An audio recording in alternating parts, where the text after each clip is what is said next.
let's talk about variables. If you're not familiar with variables themselves, that's okay. We're here to talk about them. So a variable is basically a reserved memory location with some value in it. So let's write our first variable, number equals 2. All right, so if you've noticed in our previous tutorials, values we've used before are basically gone once they're used. But in the case of number right here, 2 can be reused over and over again. So let's make some more numbers. Variables, my bad. Real word equals, let's say a word. Okay, now let's see how these can be reused. So let's say a word, and we see word. So let's do type of word, and we get class string. So basically we reuse word again and again.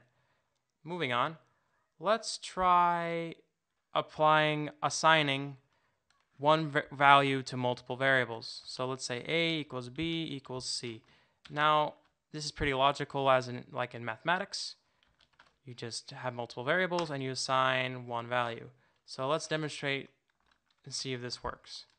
Print A 1.5, print B 1.5, and print C 1.5. As you can see, this worked. So let's talk about the comma operator now.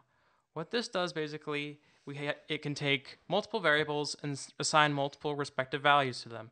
So let's have 1, 2, 3. Those are our 3 variables. And we have 1 as in the number, 2 as in the string, the word, and 3.0 as in 3 in the floating point form. All right, so now we have our variables. And now let's see if this worked. So let's do print 1. We get 1. And print 2. We get 2. And print 3. We should get 3.0. All right. So now let's demonstrate the dynamic nature of variables in Python. So let's reassign number as 1. And then let's make a string called str and inside it string. And then let's say number again, but this time equals string.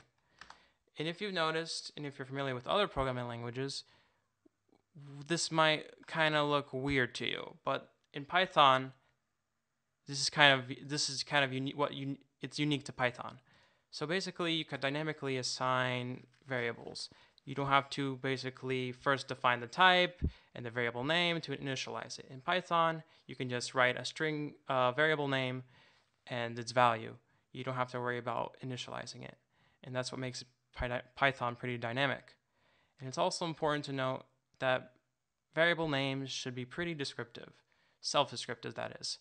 So be sure to name, for example, string. If it's going to be a string, be sure it's pretty logical so you won't get confused later. Like, don't name string if it's a number and number if it's a string. Just be sure that you make variable names that are pretty logical and easy to understand. So moving on, let's see what things we can't give as names in variables. So first we're going to do import keyword and keyword dot kw list. So these are keywords. Basically, they are specific words reserved in Python for specific purposes and functions, like as we saw with print and type. So don't give any names to your variables that are in this list. And that is all for this tutorial on variables.